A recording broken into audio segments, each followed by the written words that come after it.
আজ রবিবারের সকাল। সকাল বললে ভুল হবে, এখন বেশ অনেকটাই বেলা হয়ে গেছে। ঘড়ির কাঁটা বলছে বেলা 8টা। দেখুন শীতের আকাশ, কি ঝকঝকে রোদ। সেই রোদের উষ্ণতা আপনাদেরকে পাঠিয়ে সবাইকে জানাই রবিবারের প্রভাতী শুভেচ্ছা। দেখুন চন্দ্রমল্লিকায় কুড়ি এসছে, এখনও ফুল ধরেনি।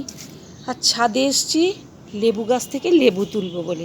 তুলবেন অবশ্য আমার শাশুড়ি মা আসছেন, উনি আজকে একটু ওনার মেয়ের বাড়ি যাবেন, তাই জন্যই লেবু তোলা।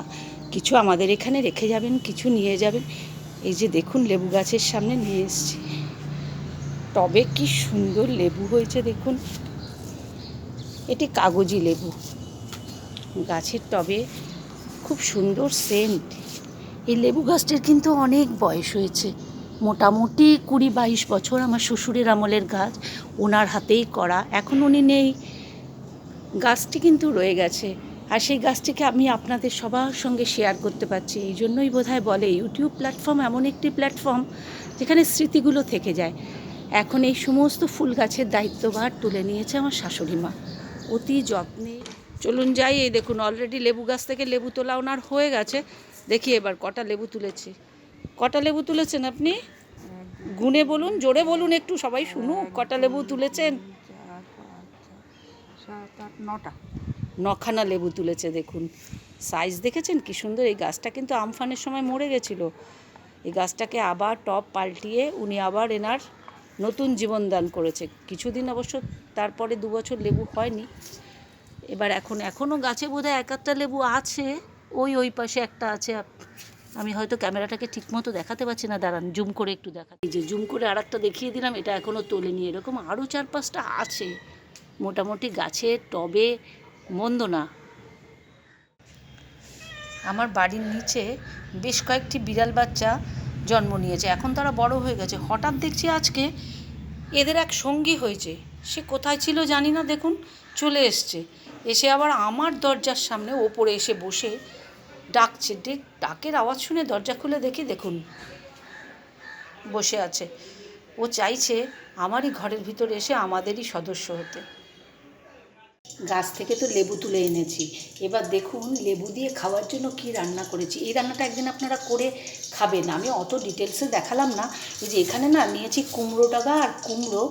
এখানে কাঁঠাল বিচি থাকলে খুব ভালো হয়, একটু জলে সিদ্ধ করে নিয়েছি। আর এখানে একটু মটর ডাল আমি সিদ্ধ করে নিয়েছি, একটু সামান্য মটর ডালটা ভেজে। এবার এই ডালটা আমি এই কুমড়ো ডাগার ঝোলের মধ্যে দিয়ে দিলাম। এর মধ্যে একটু কাঁচা লঙ্কা বাটাও দিয়েছি। আর কিচ্ছু কিন্তু কোনো মশলা দিতে হবে না, শুধু মটর ডালটা হালকা ভেজে নিয়ে একটু প্রেসারে সিটি দিয়ে নেবেন। খুব গলিয়ে দেবেন না, একটু শক্ত শক্ত থাকবে। দেখুন ডালটা একটু শক্ত শক্ত মতো আছে, হালকা সিদ্ধ হয়েছে কিন্তু গলে যায়নি। আর কুমড়ো ডাগা আর কুমড়ো একটু কাঁচা লঙ্কা বাটা দিয়ে আমি আলাদা সেদ্ধ করে নিয়েছি। এইবার কড়াইয়ে তেল দিয়ে, একদিন আপনারা এই শীতকালের ফ্রেশ কুমড়ো গাছের পাতা পেলে সেটা দিয়ে করে খাবেন, দেখবেন ভীষণ ভালো টেস্ট হয়। এবার কড়াইয়ে তেল দিয়ে দিয়েছি, তেল মোটামুটি গরম হয়ে এসছে। তেল গরম হলে এর মধ্যে আমি শুকনো লঙ্কা, তেজপাতা, কালো জিরে আর রাঁধুনি ফোড়ন দিলাম। তেলটা আরেকটু গরম হবে, আমি বোধহয় একটু আগেই ফোড়নটা দিয়ে দিয়েছি। একটু ভাজা ভাজা না হলে না,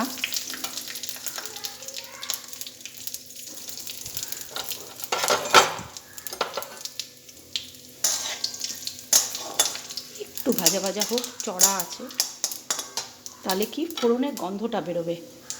কোনো মশলা লাগে না, শুধু কাঁচা লঙ্কা বাটা। আর নাবানোর আগে হালকা একটু ময়দা জলের মধ্যে গুলে ওর মধ্যে দিয়ে দেবেন।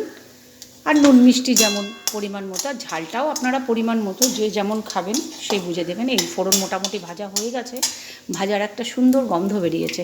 এবার এই যে ডালটা আমি, মটর ডালটা আর কুমড়ো ডাগাটা মিশিয়েছি, এখন সেই ডালটা আমি এখানে ফোড়ন দিয়ে দিচ্ছি।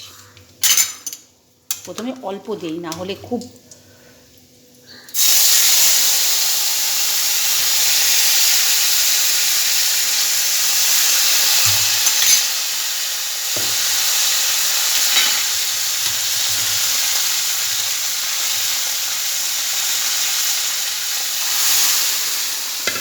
এই দিয়ে দিলাম। আর কিচ্ছু করতে হবে না, একটু ঢাকা চাপা দিয়ে দেবো। নাবানোর আগে নুন মিষ্টিটা দেখে সামান্য একটু আটা ময়দা যা থাকবে গুলে দিয়ে দেবেন। একদিন করে খেয়ে দেখবেন, করে খেয়ে আমাকে একটু জানাবেন আপনাদের সবার কেমন লাগলো। এখন বেলা 11:30, আবার আজকের রান্না শেষ। কিছুই রান্না করিনি, কুমড়ো ডাঁটা দিয়ে যে ঝোলটা করেছি সেটা তো দেখিয়েছি। এখানে একটু অল্প করে আলু পোস্ত করেছি, একটু টমেটোর চাটনি, আর হাঁসের ডিম ছিল ঘরে, সেটা দিয়ে একটু ঝোল করেছি। এই রান্নাগুলোর রেসিপি আর শেয়ার করিনি, কারণ আমার প্রচুর কুকিং চ্যানেলের বন্ধুরা আছেন যারা ভীষণ ভালো রান্না করেন। তাদের সামনে এই রান্নার রেসিপি শেয়ার করা মানে একটা হাস্যকর, ঠিক না?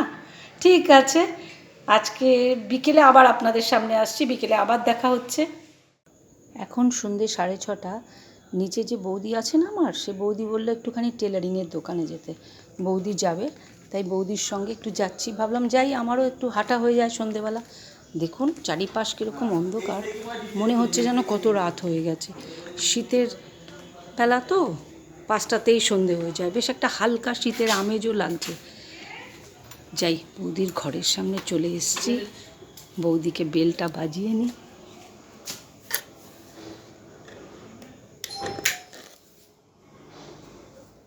হাঁটতে হাঁটতে চলে এসেছি টেলার্সের সামনেই বোধহয় কোনো বিয়ে বাড়ি।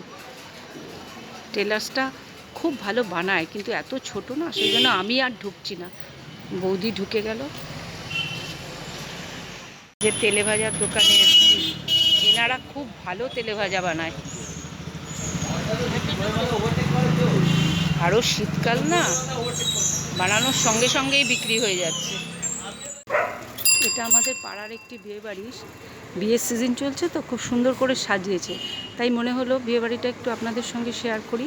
এই বিয়ে বাড়িটার সঙ্গে একটা মাঠও আছে, দেখুন মাঠটাকে কি সুন্দর করে সাজিয়েছে। এই মাঠটা সহসা পাওয়া যায় না।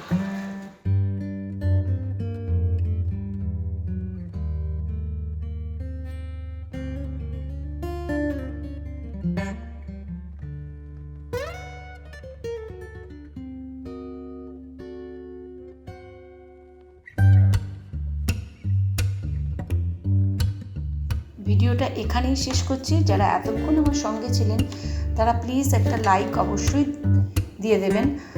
আর যদি আপনাদের মনে হয় ভিডিওর কোথাও কোনো কিছু আপনাদের বক্তব্য আছে, আমাকে একটু কমেন্ট করে জানাবেন।